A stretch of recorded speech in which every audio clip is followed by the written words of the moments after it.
Welcome guys, and today I'm going to show you how to show descriptions on collection pages.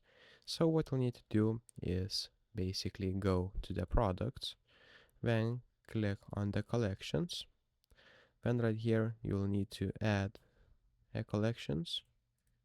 So like this, then you'll need to add a description right here.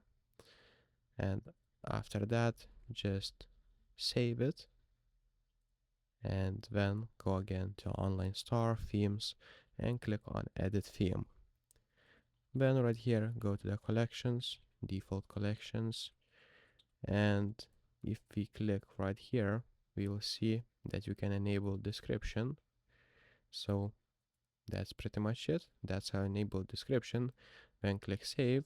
And if this video was helpful, please make sure to subscribe to Guide to Everything, comment down below for the algorithm, and see you in the next one. Peace.